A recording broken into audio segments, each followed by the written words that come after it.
On the morning of October 11th, 1854, the auction house on Chalmers Street in Charleston witnessed something that would be whispered about in drawing rooms and counting houses for decades to come. A woman stood on the platform, her wrists bound with silk rope rather than iron chains, and when the auctioneer brought down his gavel for the final time, the sale price exceeded $42,000. In today's currency, that represents nearly $1.3 million for a single human being. For context, the most expensive plantation sale that year, including the manor house, 200 acres of prime cotton land, and 37 enslaved workers, brought $38,000. No public record explains why 17 different men bid against each other with increasing desperation. No newspaper dared print the details of what transpired in that room. And no official document names the buyer, who ultimately claimed ownership, though 3 witnesses later testified that he departed Charleston the same day, traveling north with his purchase, and was never seen in South Carolina again. The Charleston Mercury archives contain a brief mention of the sale, buried on page 9 between shipping notices and advertisements for patent medicine. 7 words: unusual proceedings at Ryan's establishment, no further comment. The following week, the newspaper's editor resigned without explanation and left the state. The week after that, Ryan's auction house closed permanently, its records sealed by court order, its building sold to a shipping merchant who converted it into a warehouse within the month. What made this woman worth more than a working plantation? What secret did she possess that drove Charleston's elite into a bidding frenzy that bordered on madness? What knowledge could justify a price so astronomical that banks refused to process the transaction through normal channels, requiring the buyer to transport the payment in physical gold? Before we continue with the story that Charleston tried desperately to bury, we need you to be part of uncovering these forgotten truths. Subscribe to The Sealed Room and turn on notifications, because stories this deliberately erased from history need to be told. And leave a comment telling us what you think this woman knew that was worth more than gold. We want to hear your theories. Now let us return to that October morning when something impossible happened on Chalmers Street. Charleston in 1854 occupied a peculiar position in the American South. The city considered itself the jewel of Southern culture, its cobblestone streets lined with elegant townhouses painted in soft pastels, its harbor bustling with ships carrying cotton to Liverpool and rice to Boston. The Battery Promenade stretched along the waterfront, where wealthy families strolled in the evening beneath palmetto trees that rustled in the Atlantic breeze. Church spires pierced the sky from every neighborhood, their bells marking time in a city that moved with languid grace, secure in its prosperity and confident in its permanence. The population exceeded 40,000 souls, split almost evenly between enslaved and free, though power concentrated entirely in the hands of perhaps 300 families who controlled the plantations, the banks, the shipping companies, and every mechanism of commerce that generated wealth. These families knew each other intimately, their fortunes intertwined through marriages, business partnerships, and social obligations that stretched back generations. The Ravenels, the Pringles, the Haywoods, the Middletons, names that appeared on deeds, on bank charters, on the boards of every significant institution. They dined together at the Charleston Club, worshipped at Street Michael's or Street Phillips, and conducted business in offices along Broad Street, where deals worth hundreds of thousands of dollars were sealed with handshakes between men who had known each other since childhood. But beneath this surface of gentility and prosperity, Charleston harbored secrets. Every great fortune rests on foundations that prefer darkness, and in a city built on the backs of enslaved labor, those foundations contained multitudes of buried crimes, convenient disappearances, and documents that recorded transactions better left unexamined. Ryan's auction house occupied a 3-story building on Chalmers Street, just 2 blocks from the market, where enslaved people were bought and sold like livestock every Tuesday and Friday.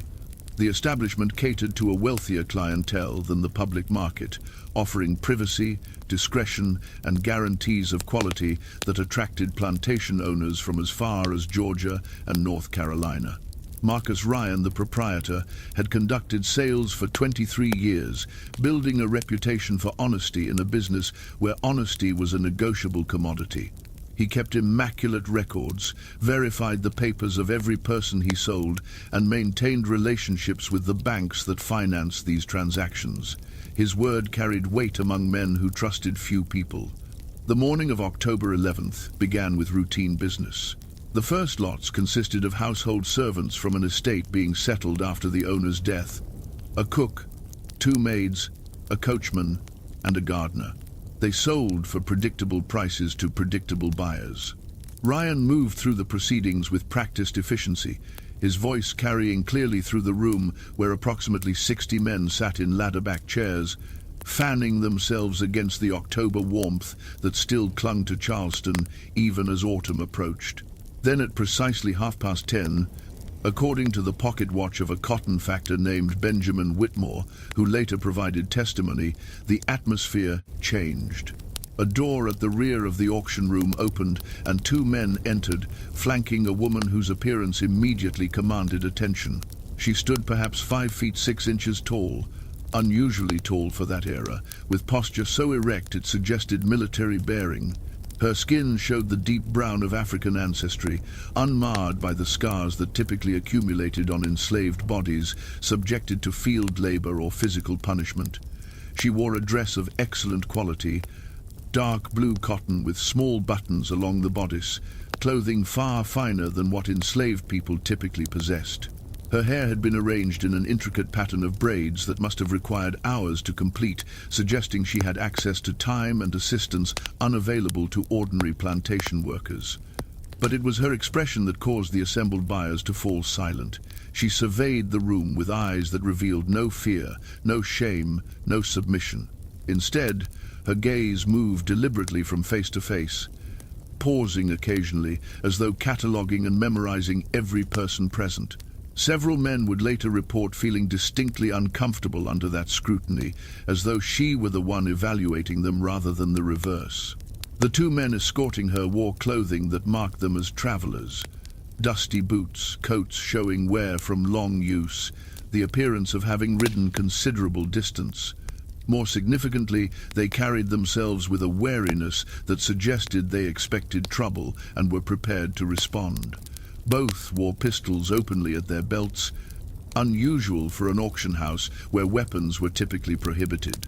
Marcus Ryan descended from his platform, confusion evident on his face despite his years of professional composure. He approached the escorts, speaking in low tones that those nearest the front could barely distinguish. One of the men produced a leather portfolio, extracting papers that Ryan examined with increasing consternation. His lips moved silently as he read, his expression cycling through surprise, disbelief, and something approaching fear. He looked at the woman, then back at the documents, then at the woman again. She met his gaze steadily, and for just a moment, the corners of her mouth lifted in what might have been a smile, though it vanished so quickly that witnesses later disagreed about whether they had actually seen it. Ryan returned to his platform, the papers clutched in his hand. He cleared his throat twice before speaking, and his voice carried an uncertainty that veteran attendees of his auctions had never heard before. "Gentlemen, we have before us an exceptional lot. The seller, who chooses to remain anonymous as is their legal right under South Carolina law, has consigned a woman of approximately 30 years of age. No name is provided on the bill of sale, so she will be designated as Lot 47. Her origin is listed as Charleston, though no previous owner is named. She possesses no documented history of fieldwork or household service." A voice from the middle of the room called out with skeptical irritation, "Then what's her value, Ryan? Why bring her here?" Ryan's jaw tightened, his knuckles whitened where he gripped the papers. When he spoke again, his voice had dropped lower, forcing everyone to lean forward to hear. "The seller has established an opening bid of $10,000. The silence that followed was absolute. Men stopped fanning themselves. The scratch of a pen from a clerk taking notes ceased abruptly. Even the sounds from the street outside seemed to diminish, as though the entire city had paused to absorb what had just been spoken. $10,000 exceeded the annual income of most men in that room. It represented enough wealth to purchase a substantial plantation, a townhouse in Charleston's most fashionable neighborhood, or a ship capable of transatlantic trade. For a single woman with no documented skills or work history, the price was madness. "Have you lost your mind, Ryan?" someone shouted. Others joined in, voices rising in angry confusion. But Marcus Ryan did not lower the price. Instead, he did something unprecedented in his 23 years of conducting auctions. He read from the seller's papers in a voice that grew quieter with each sentence, forcing the angry crowd to fall silent in order to hear. The seller provides the following sworn statement, notarized before a magistrate in Charleston on October 6th of this year. The property designated as Lot 47 possesses specific knowledge of events and transactions conducted by certain parties between the years 1846 and 1853. This knowledge has been verified through demonstration before 3 independent witnesses whose identities remain sealed for their protection. The purchaser will receive, along with the bill of sale, detailed instructions regarding the conditions under which this knowledge may be disclosed. The seller guarantees the accuracy and completeness of all information, and further guarantees that this knowledge cannot be extracted through coercion, as the property has been conditioned to remain silent under such circumstances. Ryan paused, his face pale. The seller concludes with the following statement. Any party with interest in events occurring at the Magnolia Plantation on June 19, 1849, or with concern for the disposition of certain documents currently believed destroyed in the warehouse fire of April 1851, or with involvement in the maritime incident of September 1848, will recognize the value of securing this lot. The seller accepts no responsibility for consequences arising from this knowledge becoming public. The reaction was immediate and visceral. Several men stood abruptly, their faces flushed. Others leaned back in their chairs, expressions carefully neutral but eyes betraying calculation. 3 men departed the auction room immediately, walking quickly toward the door without explanation. But significantly, no one called for Ryan to end the proceedings. No one suggested the entire affair was a fraud or a waste of time. Because everyone in that room understood what Ryan had just read. The woman standing silently on the platform possessed knowledge of specific events, specific crimes, specific secrets that Charleston's elite had worked for years to bury. And someone had brought her here to sell that knowledge to the highest bidder. Ryan's voice cracked slightly as he spoke again. "The opening bid is $10,000. Do I hear 10,000? For a long moment, no one moved.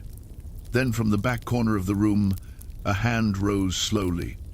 The man attached to it was middle-aged, his face weathered by sun and wind, his clothing suggesting plantation ownership of moderate success. 10,000, he said, his voice hoarse. 12,000. The second bid came immediately from a different corner, spoken by a younger man whose fashionable clothing and gold watch chain marked him as Charleston gentry. What followed would be discussed in hushed conversations for years afterward, always in private, never where servants or strangers might overhear. The bidding escalated with speed that defied all economic logic. 15,000, 18,000, 22,000. Men who had come to purchase field hands found themselves competing for something far more valuable and far more dangerous than labor. They were bidding for protection, for the power to control information that could destroy reputations, bankrupt families, or lead to criminal prosecution. The woman on the platform never moved, never spoke. Her expression remained composed, almost serene, as the price attached to her body climbed higher and higher. But her eyes continued their steady surveillance of the room, and more than one bidder would later claim that when her gaze landed on them, they felt she was calculating exactly how much they could afford, exactly how desperate they were, exactly how much they had to lose. At $30,000, only 5 bidders remained.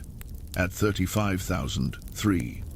The competition had narrowed to men whose wealth and power exceeded that of ordinary plantation owners. These were bankers, shipping magnates, men who controlled not just their own fortunes, but the economic destiny of entire industries. 38,000, said a man seated near the front, his voice steady despite the staggering sum he had just offered. His name was Cornelius Ashford, and he controlled two of Charleston's largest banks. 40,000. The response came from a figure seated in the shadows at the rear of the room, a man whose face remained difficult to see despite his proximity to others. The room gasped collectively. $40,000 exceeded the value of most working plantations with all their land, buildings, and enslaved workers included. It represented wealth that few men in the South could claim to possess in liquid assets.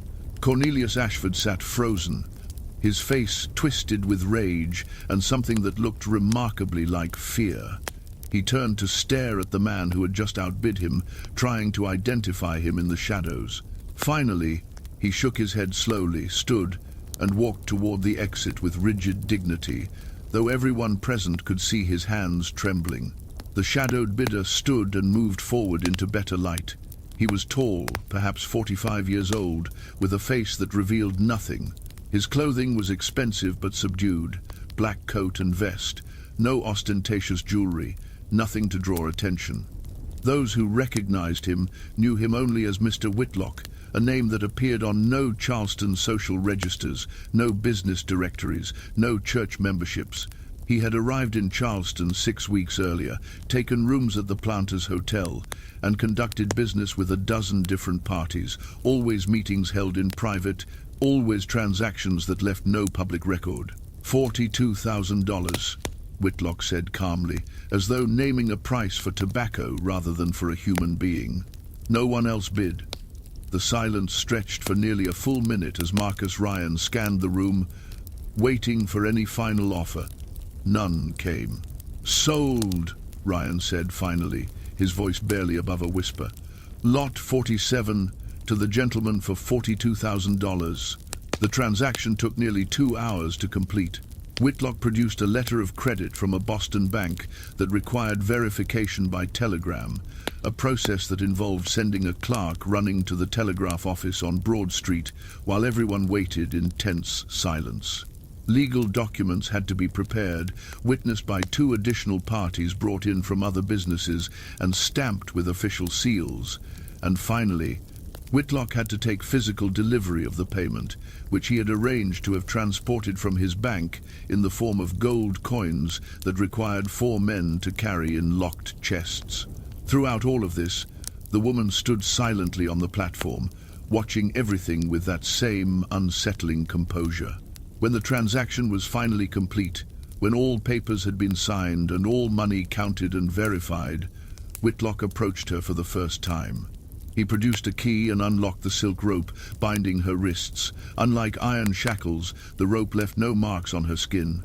He handed her a shawl, which she draped over her shoulders with graceful efficiency. And then he did something that shocked every person still present in the auction house. He offered her his arm, as a gentleman would to a lady. She took it without hesitation, her movements suggesting she had expected exactly this gesture. Together they walked toward the exit, their posture suggesting partnership rather than ownership. At the doorway she paused and turned back to face the assembled crowd.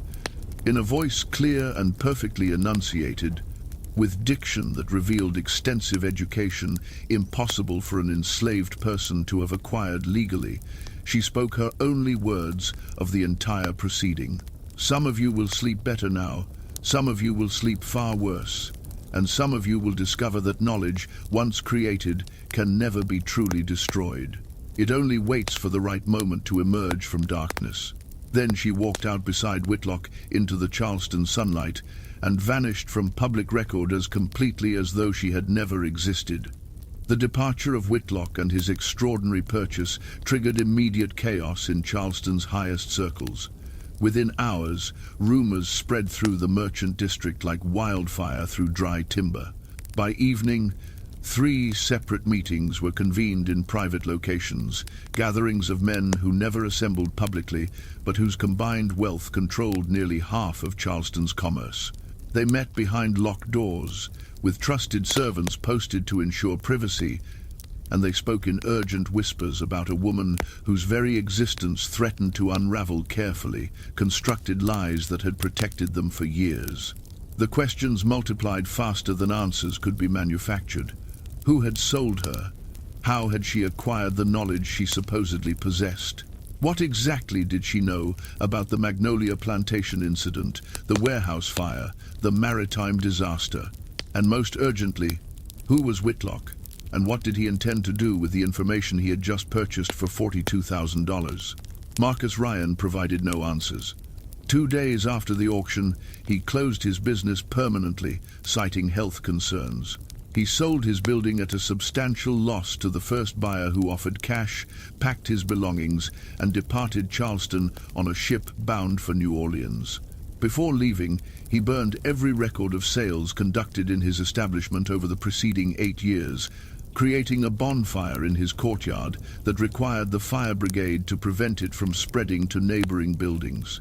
When questioned by authorities about destroying business records required by law to be preserved, Ryan responded only that some transactions were better forgotten by everyone involved. The Charleston Mercury never published a follow-up to its cryptic 7-word mention of the auction. The editor, who had resigned the week after that brief notice, relocated to Atlanta, where he worked in obscure positions at several different newspapers before dying in 1863, having never written another article about Charleston commerce or society. But while official Charleston remained silent, private Charleston buzzed with speculation and fear. The coffee houses on Broad Street, where merchants gathered to discuss business, became centers of nervous conversation. Men who had been friends for decades began avoiding each other, uncertain who might be implicated in whatever scandals the mysterious woman knew about. Social invitations were declined without explanation, partnerships dissolved suddenly, and several prominent families abruptly announced plans to spend the winter in Europe, unusual for plantation owners who normally remained in South Carolina to oversee the harvest season. The first serious investigation into the woman's identity began 3 weeks after the auction, initiated by a lawyer named Harrison Calhoun. Calhoun specialized in property law and had built his practice defending the interests of Charleston's wealthiest families. He was known for his discretion, his thoroughness, and his willingness to operate in legal gray areas when clients required such flexibility. On November 1st, 1854, he was retained by a group of 7 clients who refused to identify themselves publicly, but who provided him with substantial funds to uncover everything possible about Lot 47. Calhoun began with the notarized statement Marcus Ryan had read during the auction. He visited the courthouse, requesting to examine the original document supposedly witnessed by a Charleston magistrate on October 6th. The clerk informed him that no such document existed in the public records. When Calhoun pressed for explanation, pointing out that Ryan had clearly read from authenticated papers, the clerk became defensive and suggested that perhaps the document had been filed incorrectly or had been removed for judicial review.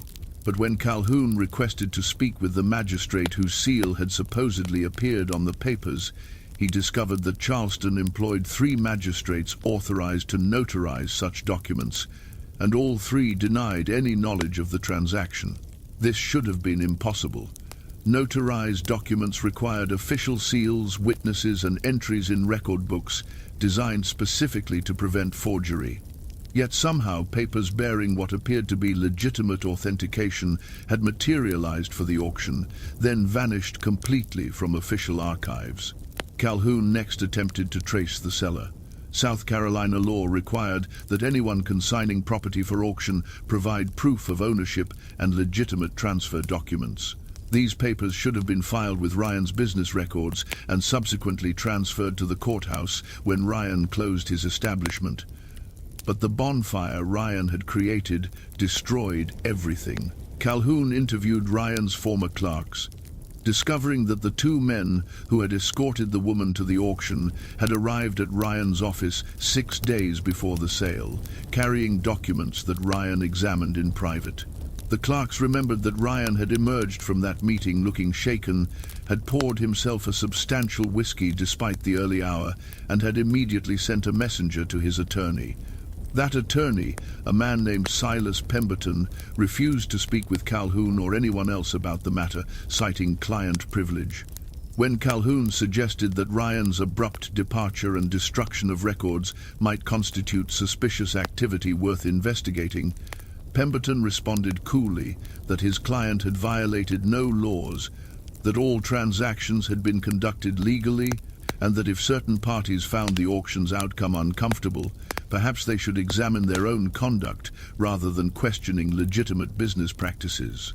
The investigation reached its first significant breakthrough in late November when Calhoun located one of the two men who had escorted the woman to the auction. His name was Thomas Burke, and he worked as a private courier specializing in sensitive deliveries and difficult assignments.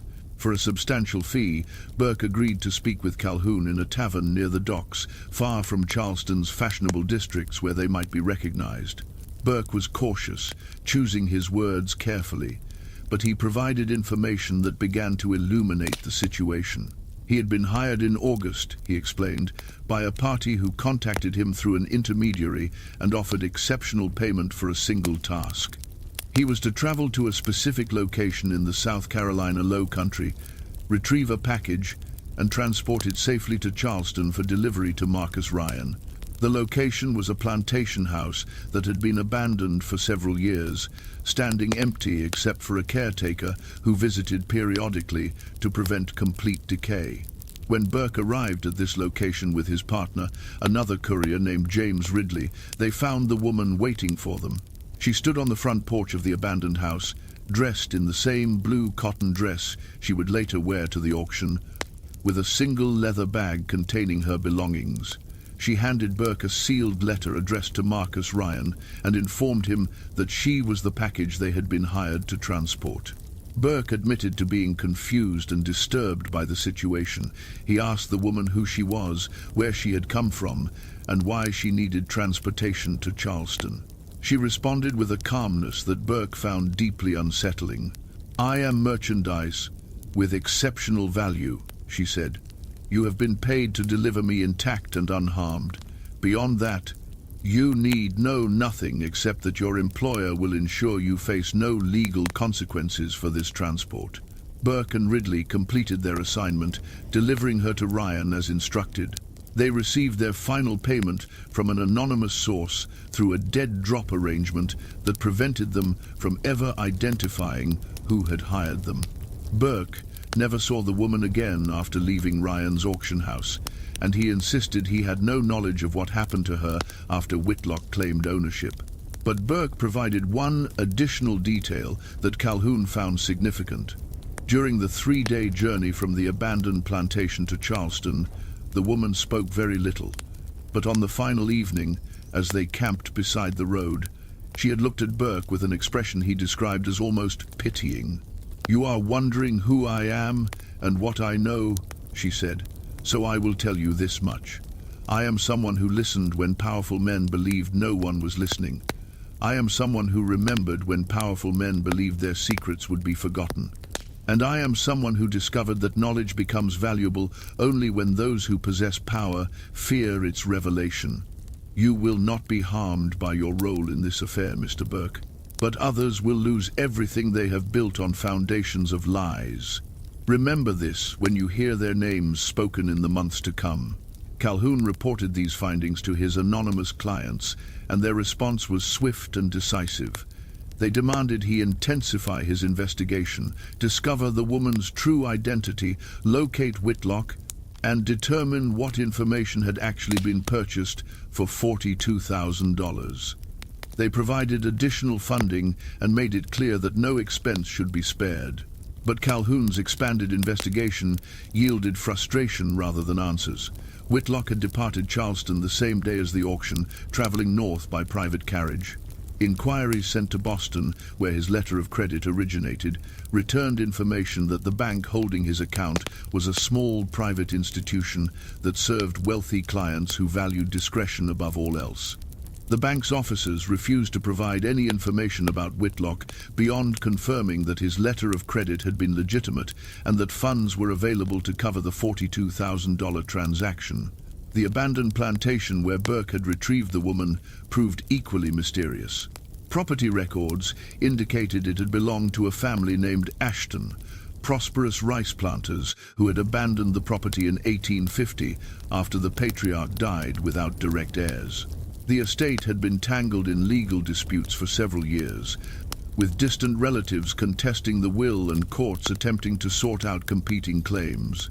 During this period, the plantation house stood empty, and no one could explain how the woman came to be there or who had arranged for her presence at that location, specifically for Burke to retrieve. Calhoun interviewed the caretaker who periodically visited the Ashton property.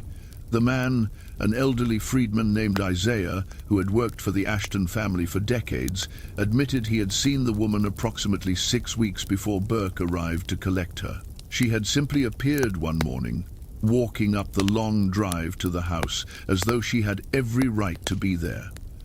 Isaiah had challenged her, explaining the property was closed and she had no business there. She had smiled at him and said she was waiting for someone and would cause no trouble. Isaiah, troubled by her presence but uncertain what authority he possessed to force her departure, had allowed her to remain. She stayed in one of the upstairs bedrooms, kept herself clean, and fed from supplies Isaiah brought periodically, and spent her days sitting on the front porch, reading from a thick, leather-bound book she carried with her. Isaiah never learned what the book contained, but he noticed she turned its pages slowly, as though committing the contents to memory. She had an educated manner about her, Isaiah told Calhoun. Spoke proper English, better than most white folks I know. And she had this way of looking at you, like she could see right through whatever you were showing her and into what you really were underneath. Made me uncomfortable, if I'm being honest. But she never caused any trouble, never asked for anything beyond basic necessities. Just sat there day after day, reading that book and waiting. When Burke arrived to collect her, she had given the book to Isaiah, telling him to burn it after she departed. Isaiah admitted he had disobeyed this instruction.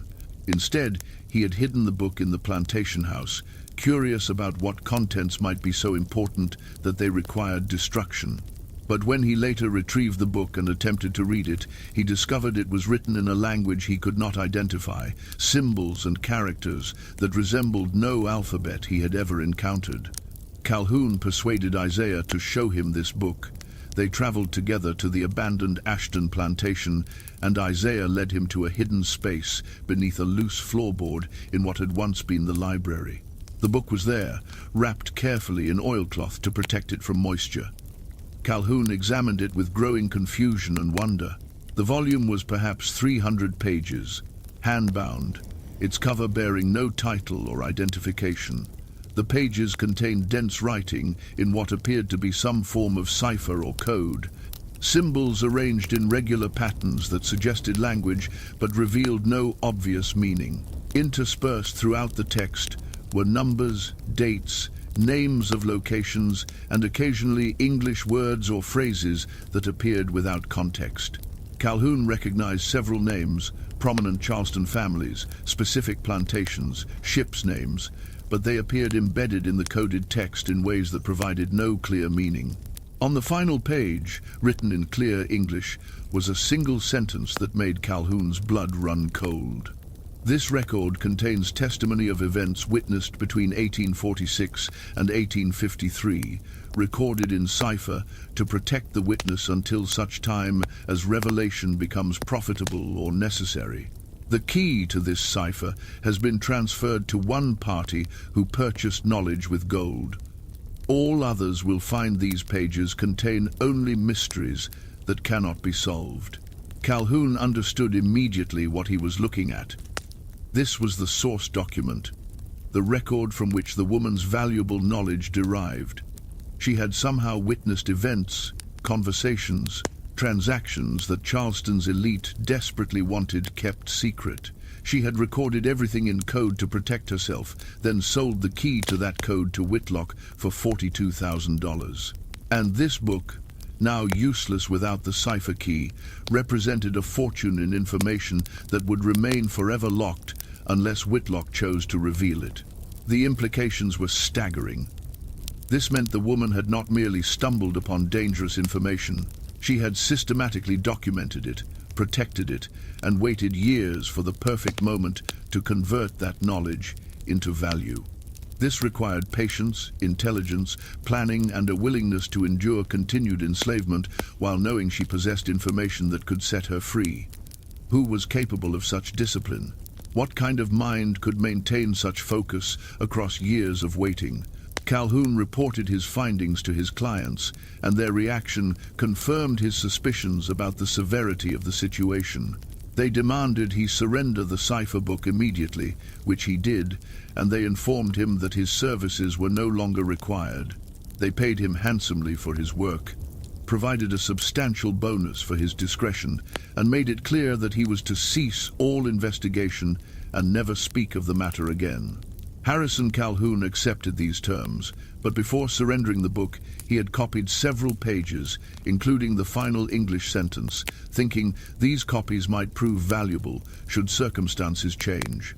He locked these copies in his office safe, where they would remain for nearly 4 decades before anyone discovered them. Meanwhile, throughout December of 1854 and into January of the new year, Charleston experienced what could only be described as a quiet panic among its elite. Men who had built fortunes on cotton, rice, and enslaved labor found themselves looking over their shoulders, wondering which secrets might emerge, which past crimes might be exposed. Several prominent figures suddenly announced retirements, selling their businesses and properties at disadvantageous prices in apparent haste to liquidate assets and depart South Carolina. Others grew paranoid, suspecting surveillance, hiring private guards, conducting their business with new levels of secrecy that bordered on the absurd. And then the revelations began. The first came in February 1855, when a shipping company based in Charleston declared bankruptcy after its primary investor withdrew all funding without explanation. The company's collapse seemed routine, until investigators examining the firm's records for creditors discovered systematic fraud dating back to 1848.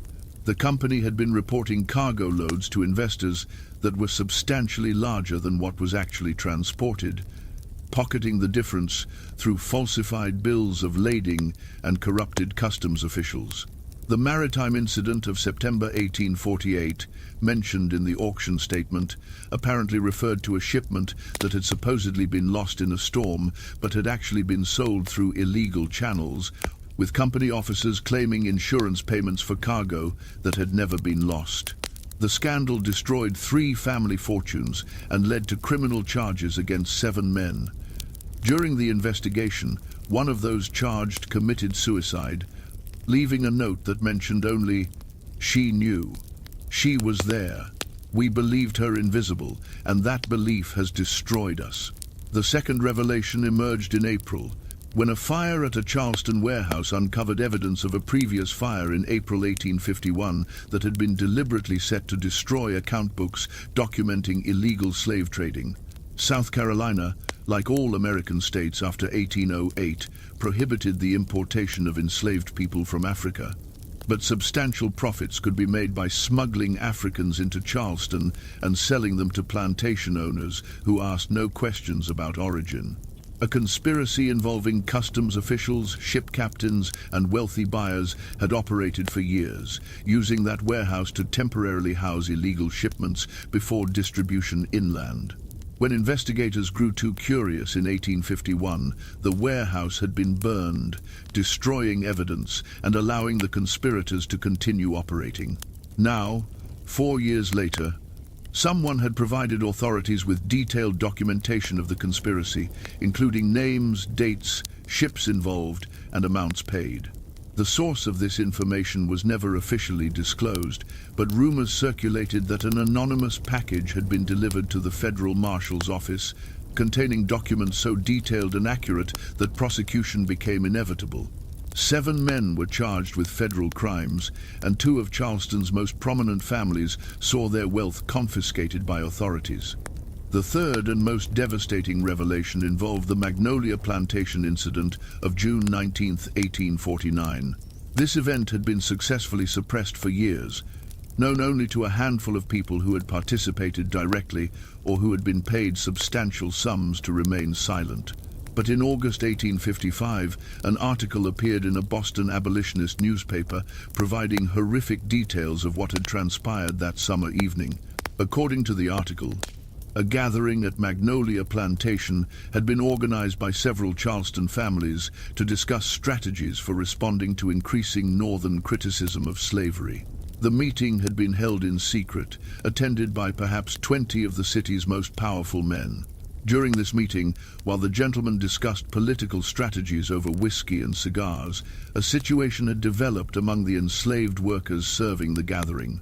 One young woman, a house servant perhaps 16 years old, had apparently overheard conversations that revealed criminal activities several of the guests wanted concealed. When this was discovered, a decision was made that the woman represented an unacceptable risk. What followed was never officially documented, but witnesses later testified that she had been taken from the house under the pretense of punishment, led into the fields beyond the main buildings, and had simply vanished. No record of her sale existed. No transfer of ownership was documented. She simply ceased to exist, and no one asked questions because the men responsible possessed enough power to ensure silence. The Boston article provided names, specific details of conversations that had occurred that night, and descriptions of who had made the decision and who had carried it out. The information was so precise, so accurate in its details, that it could only have come from someone who had been present, who had witnessed everything, who had remembered it all.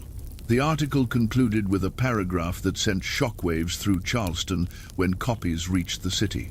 The source of this information is a woman who served that evening alongside the murdered girl, who heard everything, saw everything, and remembered everything. For years she remained silent, understanding that speaking would mean her own death. But silence became profitable only when those with most to lose feared exposure more than they valued their secrets. This woman has now sold her testimony to parties who will ensure it reaches those capable of demanding justice. Charleston's gentlemen may have believed their slaves blind and deaf to their crimes. They have learned, too late, that invisibility is not the same as absence. If you're disturbed by how these powerful men treated human beings as disposable, you're exactly who needs to hear these stories. Hit that like button and leave a comment about what you think should happen to people who commit such crimes. And share this video because history this dark needs to be brought into the light. Now let's continue to discover who this woman really was and how she survived long enough to make Charleston's elite pay for their sins. The Boston article triggered fury in Charleston. Several prominent men demanded investigations into who had provided the information, threatening lawsuits against the newspaper for libel and defamation. But the article had been carefully written, presenting itself as testimony from an anonymous witness rather than making direct accusations. And, critically, the Boston paper refused to identify its source or even confirm that such a person existed, citing the need to protect witnesses from retaliation. No criminal charges resulted from the article. Too much time had passed. Too many of those involved had died or left South Carolina, and the legal system remained controlled by the same class of men who had been implicated. But the social consequences were severe. Several families found themselves quietly shunned by others who feared association with scandal. Business partnerships dissolved. A cotton factor named Edmund Grayson, specifically named in the article as having participated in the decision to eliminate the witness, discovered that banks would no longer extend him credit. Within a year, He had lost his business and his Charleston townhouse, forced to retreat to over the 3 years she worked with the elder Whitlock. She had essentially provided him with a complete oral history of Charleston's economic crimes, information that he had carefully documented and preserved. When Eliza left Pennsylvania for Ohio, she had given Whitlock permission to use this information however he believed would best serve the cause of truth and justice. But she requested that the release be delayed until after her death, not wanting her later life as an educator to be overshadowed by her earlier life as a witness and avenger. Whitlock honored this request, keeping the documentation sealed until Eliza's death in 1897, then gradually releasing portions through academic channels that would treat the information with appropriate seriousness. Marcus Whitlock's book was well received in academic circles, though it generated controversy in Charleston, where some families still possessed enough influence to object to the public examination of their ancestors' crimes. But by 1923, enough time had passed that these objections carried little weight. The book became required reading in several university history programs and established Marcus Whitlock as a leading scholar of Southern economic history. But Marcus's book also contained information that scholars had not previously known, details about Eliza herself that filled gaps in the historical record. He revealed that Eliza had not worked alone in her documentation project. She had been part of a network of enslaved people in Charleston who shared information, who warned each other about dangerous owners, who maintained their own system of intelligence gathering that operated beneath the awareness of white society. This network had existed for decades, perhaps longer, consisting primarily of household servants who had access to private conversations and confidential documents. They could not read or write in most cases, so they relied on oral transmission, passing information through trusted channels, building collective knowledge about which families could be trusted and which represented danger. Eliza, with her unusual education and her remarkable memory, had become a central node in this network, someone who could record and preserve what others could only remember temporarily. The network had helped Eliza in crucial ways. When she needed to hide her documentation, other enslaved people provided secure locations. When she needed to verify information or fill gaps in her knowledge, the network provided additional details. And when she finally decided to arrange her own sale through the auction, the network helped coordinate the logistics, ensuring that the right intermediaries received the right information at the right time. Marcus Whitlock's revelation of this network challenged historical assumptions about enslaved people's agency and organization.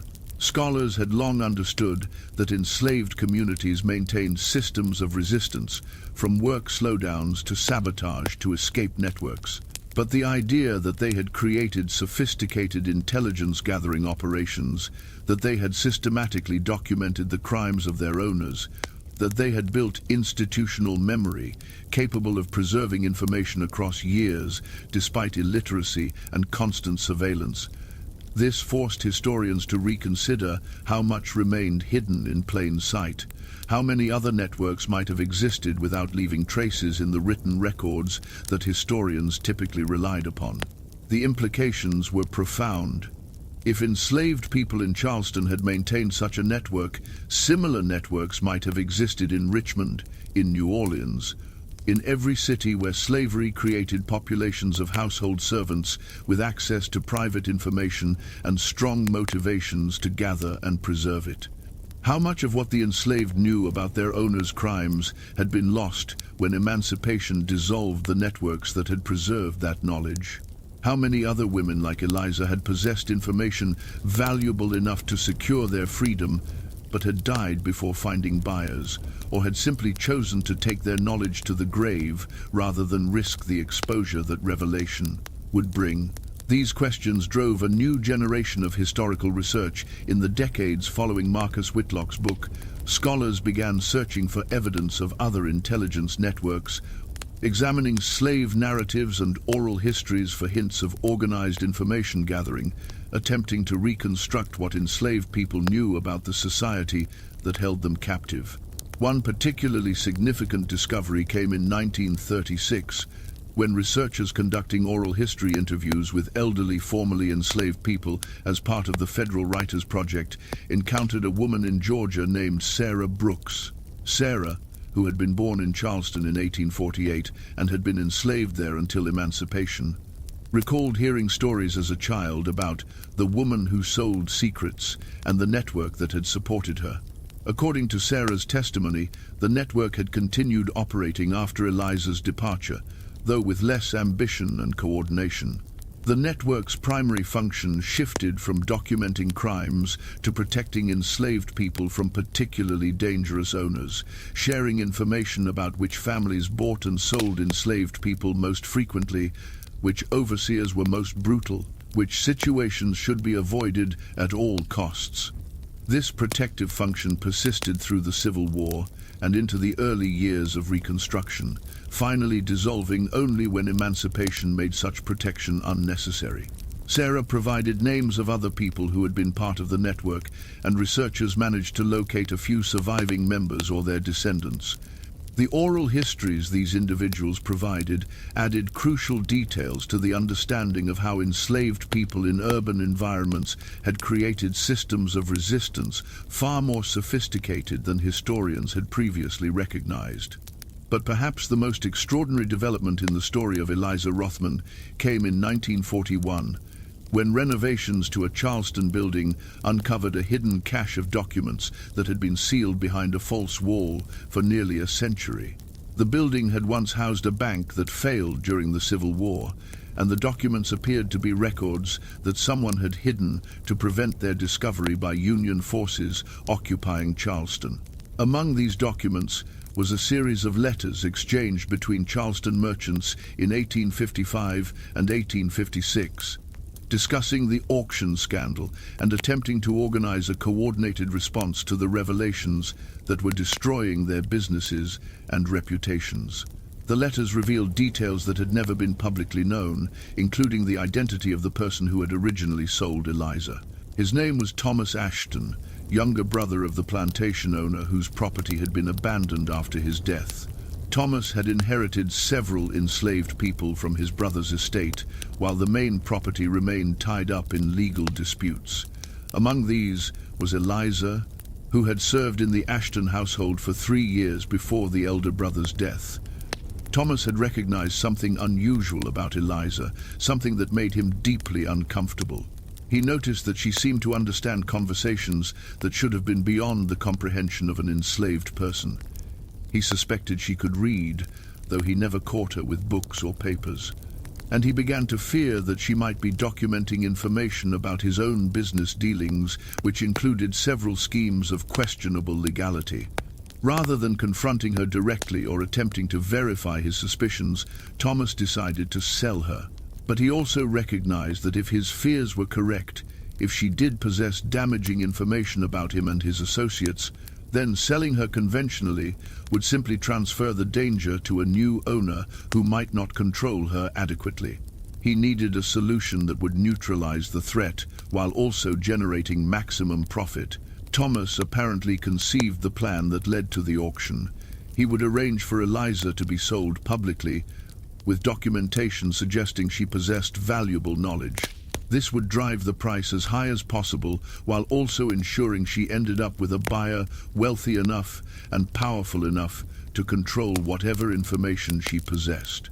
The buyer would presumably use that information for blackmail or would secure Eliza's silence through threats or incentives, and Thomas would profit handsomely while transferring the risk to someone else. What Thomas had not anticipated was that Eliza would turn his scheme against him. She had recognized his fear, understood his plan, and used the auction he arranged as the perfect mechanism for her own purposes. She ensured that the documentation presented to potential buyers was vague enough to alarm multiple parties, but specific enough to generate serious bidding. She arranged through intermediaries for Whitlock to be present with sufficient funds to outbid Charleston buyers, and she orchestrated the entire transaction in a way that secured her freedom while also ensuring that Thomas and his associates faced exposure for their crimes.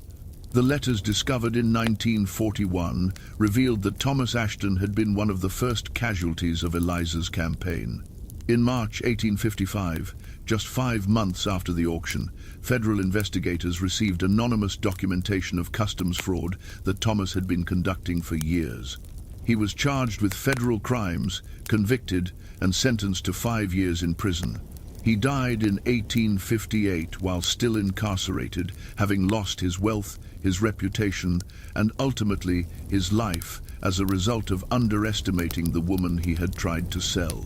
The discovery of these letters prompted renewed scholarly interest in Eliza's story, and in 1947, a historian named Catherine Morgan published what would become the definitive biography, The Witness, Eliza Rothman and the Architecture of Resistance.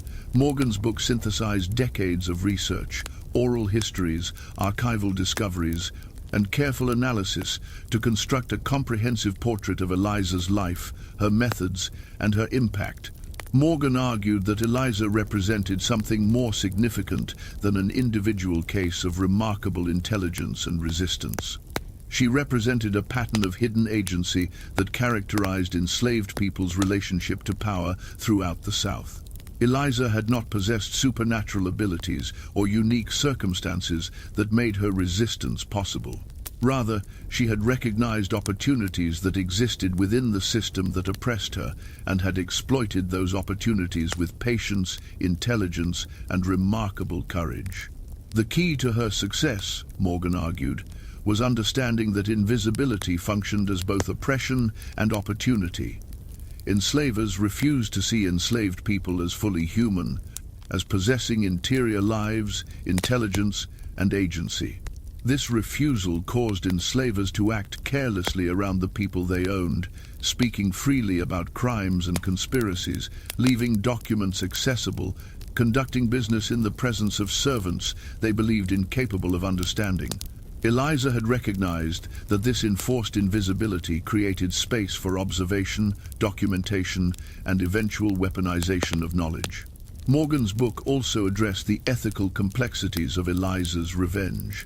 Some readers found her calculated destruction of Charleston's elite satisfying, viewing it as justice delayed but ultimately delivered. Others felt uncomfortable with the systematic nature of her campaign, questioning whether revenge served any purpose beyond personal satisfaction. Morgan refused to provide easy answers, arguing instead that Eliza's actions should be understood within the context of a system that provided no legal recourse, no possibility of justice through conventional means, no path to freedom except through the conversion of knowledge into value. We cannot judge Eliza by standards that assume she possessed options that were never available to her, Morgan wrote in the book's conclusion. She lived in a society that defined her as property, that made her education illegal, that would have killed her if she had attempted to directly challenge the men who owned her.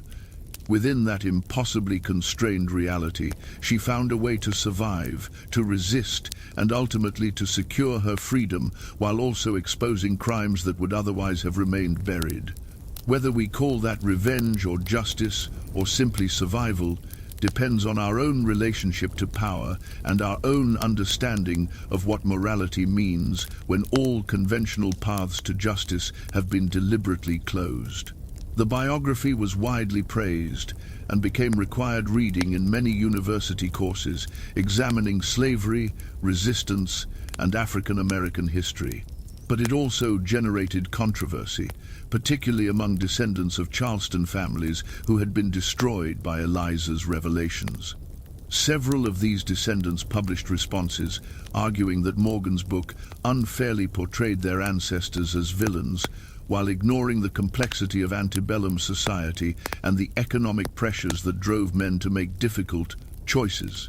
Morgan responded to these criticisms in a series of articles pointing out the difficulty of circumstances does not excuse participation in systematic oppression, that economic pressure does not justify murder, fraud, or any of the other crimes Eliza had documented. The debate generated significant discussion in academic journals and popular publications, forcing broader cultural conversations about how America should remember slavery, how responsibility should be assigned for past crimes, and whether descendants bear any obligation to acknowledge and reckon with the actions of their ancestors. These conversations continued through the 1950s and 60s, gaining new urgency as the civil rights movement forced Americans to confront ongoing racial inequality and to examine the historical foundations that had created that inequality. Eliza's story became a touchstone in these debates, cited by activists who argued that Black Americans had always resisted oppression, that intelligence and agency had persisted despite systematic efforts to crush them, and that the struggle for freedom had taken many forms, not all of them visible to historians who relied primarily on written records created by white society. In 1968, a college in Ohio near where Eliza had established her school renamed one of its buildings Rothman Hall in her honor.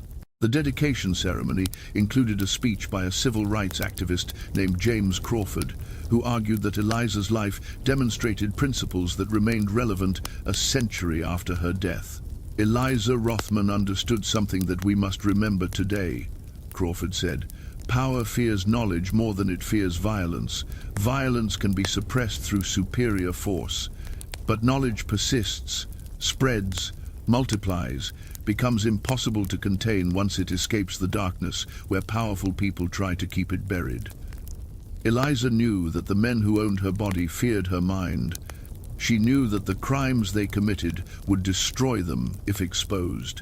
And she knew that patience, documentation, and strategic revelation could accomplish what direct confrontation never could. We honor her today not just for her courage, but for her strategic brilliance, for understanding that resistance takes many forms, and that sometimes the most powerful weapon is simply the truth, preserved and released at exactly the right moment. The 1970s and 80s brought additional scholarly attention to Eliza's story as historians developed new methodologies for studying enslaved people's experiences. Researchers began examining plantation records, personal correspondence, and legal documents, not for what they revealed about enslavers, but for what they inadvertently disclosed about enslaved people's lives, relationships, and resistance strategies. This shift in historical perspective revealed that networks like the one Eliza participated in had been more common than previously understood, that organized intelligence gathering and information sharing had been standard practice in many enslaved communities, and that the historical record had systematically underestimated the sophistication of enslaved people's resistance. In 1992, a museum in Charleston opened an exhibition titled Hidden Witnesses: Enslaved People and the Documentary Record. The exhibition examined how enslaved people in Charleston had observed, remembered, and sometimes recorded the society that held them captive.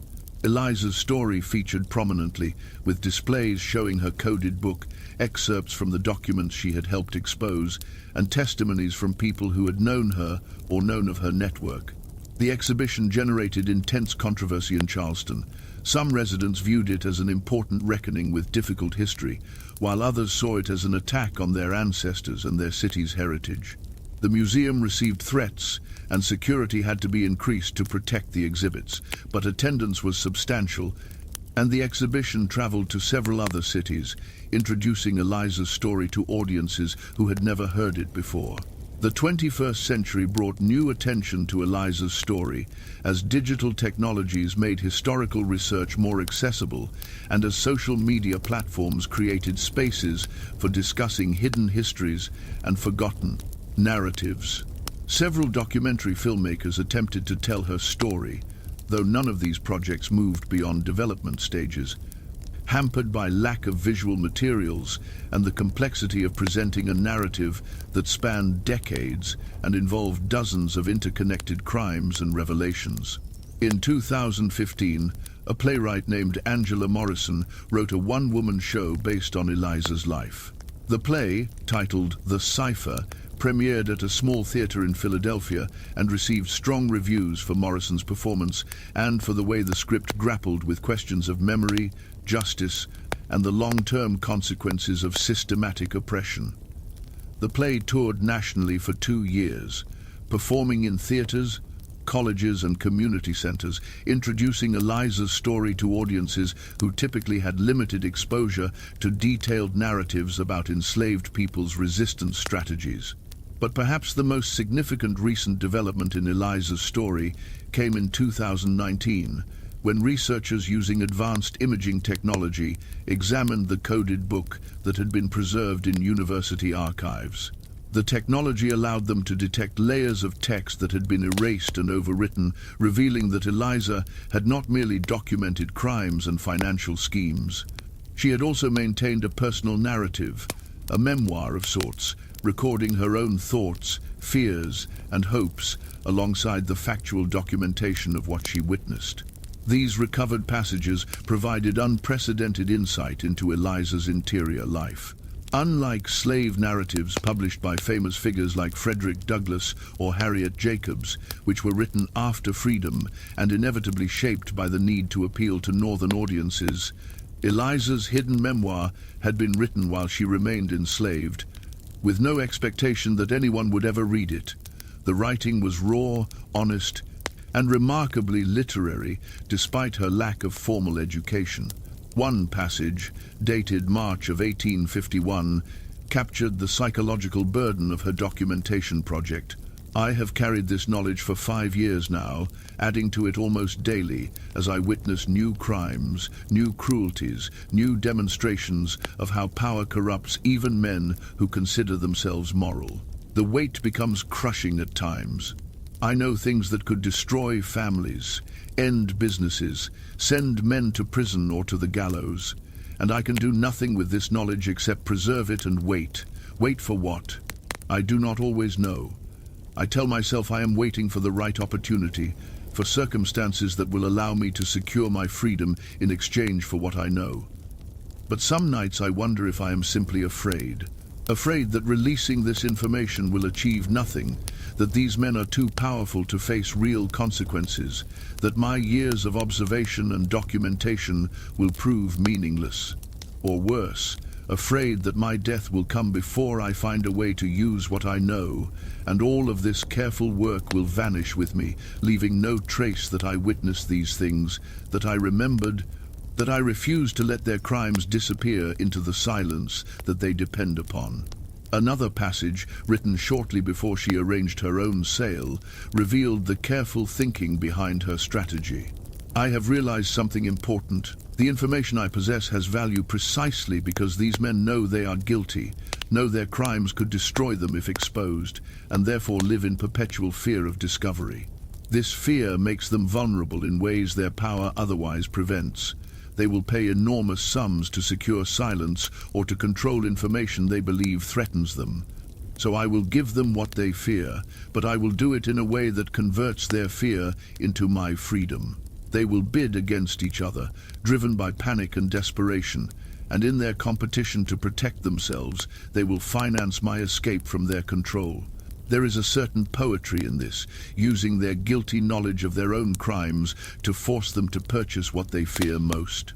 I will become the most expensive property any of them has ever acquired, not because of my labor or my body, but because of my mind. The thing they have insisted does not exist within me. Let them finally acknowledge what they have always known and always denied. Let them pay the price for that acknowledgement.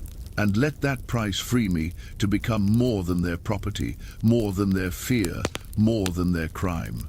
The discovery and publication of these passages generated renewed interest in Eliza's story, with several scholarly articles examining the psychological and philosophical dimensions of her experience.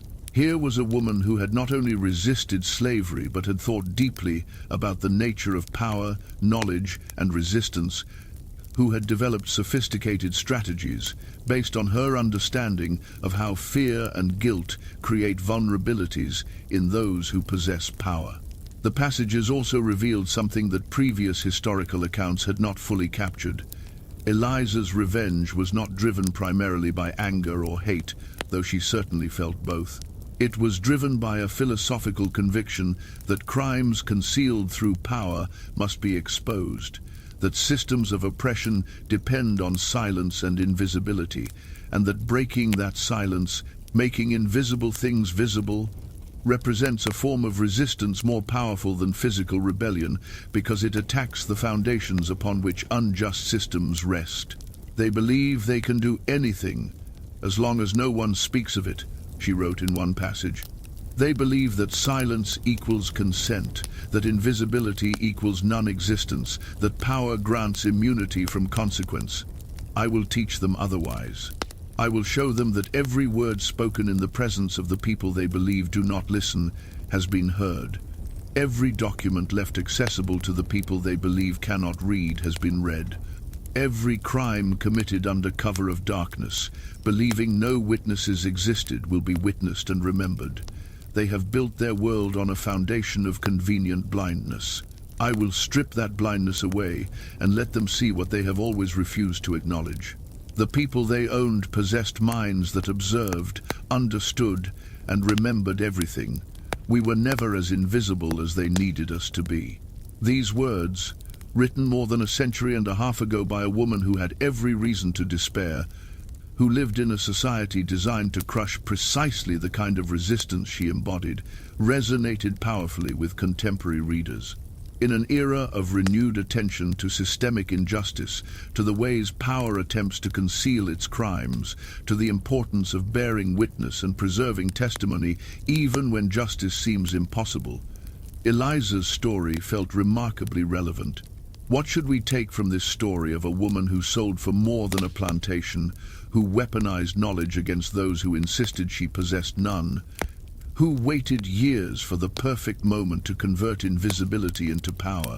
Perhaps this, that resistance takes many forms, that patience can be as revolutionary as violence, that memory itself becomes a weapon when wielded by those with nothing left to lose except their dignity and their truth. Eliza Rothman understood what Charleston's powerful families tried desperately to deny, that every person has a mind capable of observation and understanding, that knowledge cannot be permanently suppressed, and that systems built on injustice ultimately collapse, not because they are violently overthrown, but because their own crimes, carefully documented and strategically revealed, destroy them from within. She stood on that auction platform in October of 1854, silent and composed, while men bid frantically for what she knew, and in that silence she demonstrated something profound, that the oppressed are never truly powerless, that those who insist on invisibility create the conditions for their own surveillance, that patience and intelligence can accomplish what force never could. And that knowledge, once created and preserved, waits in sealed rooms and hidden places, ready to emerge whenever someone brave enough and patient enough decides the time has come for truth, to replace the comfortable lies that power prefers. Charleston tried to forget her. The families she destroyed tried to bury her story as thoroughly as they had buried the crimes she exposed. But knowledge persists. Truth waits. And in sealed rooms all across history, there are stories like this one, waiting for someone to open the doors and let the light in. What do you think Charleston's elite feared most? The exposure of their specific crimes, or the revelation that enslaved people had been watching, listening, and remembering everything all along? Leave your thoughts in the comments below. And if this story moved you, if it made you think differently about resistance, power, and memory, then subscribe to The Sealed Room, hit that notification bell, and share this with someone who needs to hear it. These are the stories history tried to seal away. We're bringing them into the light, one buried truth at a time.